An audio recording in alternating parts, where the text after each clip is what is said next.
अज़ीज़ भाइयों, अस्सलाम वालेकुम। आज हम जिस सिलसिले में इकट्ठे हुए हैं वो जो इंडिया ने पाकिस्तान की फ़ज़ाई हदूद की खिलाफ वर्जी की है उस सिलसिले में, और उसके बाद जो सूरत हाल पैदा हुई है उसकी पुरज़ोर मज़म्मत करने के लिए यहाँ इकट्ठे हुए हैं। और मैं अपनी तरफ से, अपनी पूरी पाक फेडरेशन की तरफ से इस अमल की पुरज़ोर मज़म्मत करता हूँ। और जो बाद में हमारे वज़ीर आज़म साहब ने जो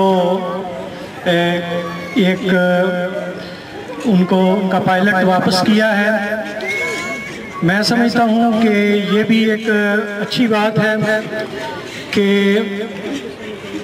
मुझे उम्मीद है कि उन्होंने कश्मीर के हवाले से इस सिलसिले में ज़रूर बैकडोर डिप्लोमेसी की होगी।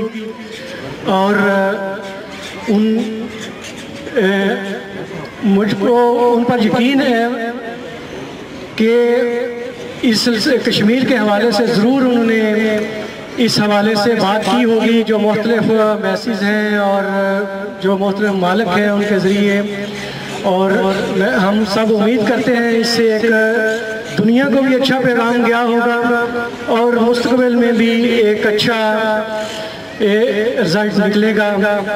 तो इस सब के साथ मैं आपका शुक्रिया अदा करता हूँ।